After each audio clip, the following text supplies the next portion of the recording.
Hello welcome. இன்னும் எந்த series review பார்க்க போகிறேன்னா ஸ்ட்ரேஞ்சர் திங்ஸ் சீசன் 5. அந்த நைட் பார்த்தீங்கன்னா அவங்க வெக்னாவை டிஸ்ட்ராய் பண்ணணுன்ட்டு ட்ரை பண்ணுவாங்க. ஸோ எந்த ரேடியோ ஃப்ரீக்வன்சி வச்சுன்னு வெக்னா டிஸ்ட்ராய் பண்ணணுன்னு பார்ப்பாங்க. கூப்பர் வந்துட்டு உள்ளே போயிருப்பார். ரேடியோ ஃப்ரீக்வன்சி வச்சுக்கின்னு கம்யூனிகேட் பண்ணுவாங்க. லெவனோ பிளானோ பண்ணுவாங்க. அவங்க கேங்கெல்லாம் பிளான் பண்ணுவாங்க. எப்படின்னா ஏன்னா அவங்க மைக் சிஸ்டர் வந்துட்டு வெக்னா தூக்கின்னு போயிட்டுக்கோம். ஸோ அவங்க எப்படி அந்த ட்ரை பண்ணி அவங்க மைக்கு தங்கச்சியை கூட்டு வந்தாங்களா இல்லையாட்டா இந்த சீரீஸோட கதை. சீரீஸில் பார்த்தீங்கன்னா நல்ல ட்விஸ்ட் அண்ட் டர்ன்ஸ் எல்லாம் ரொம்ப நல்லா பண்ணியிருக்கிறாங்க.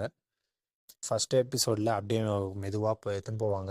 ஆனால் எல்லாம் கொஞ்சம் கொஞ்சம் இன்ட்ரோவில் காமிச்சிட்டு அப்படியே எடுத்துன்னு போவாங்க. செகண்ட் எபிசோட்லேயே கொஞ்சம் பிளான் எல்லாம் போவோம். அப்புறமா தேர்ட் எபிசோடில் தான் கிட்னாப் சீன்ஸ் எல்லாம் வரும். உள்ளே போனால் மெயினாக கதையை அங்கேன்னு தான் ஆரம்பிக்குதுன்னு சொல்லலாம். சீரீஸில் பார்த்தீங்கன்னா எல்லாரும் கேரக்டர் ரொம்ப நல்லா எழுதியிருக்கிறாங்க. மெயினாக வில் கேரக்டர் ரொம்ப நல்லா பண்ணியிருக்கிறாங்க. சீரீஸில் பார்த்தீங்கன்னா ஸ்டீவ் டஸ்டின் அவங்களுக்கு சின்ன கேரக்டர் தான் கொடுத்துருக்குறாங்க. விஷுவலாக பார்த்தீங்கன்னா ரொம்ப பயங்கரமாக நல்லா காமிச்சிருக்கிறாங்க. சவுண்ட் டிசைனும் ரொம்ப நல்லா இருக்குது சீரீஸில்.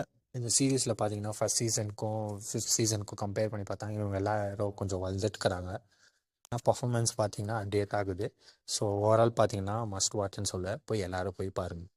நெட்ஃப்ளிக்ஸில் ஸ்ட்ரீமிங் ஆகிடுது. போய் எல்லோரும் பாருங்கள். தேங்க்யூ.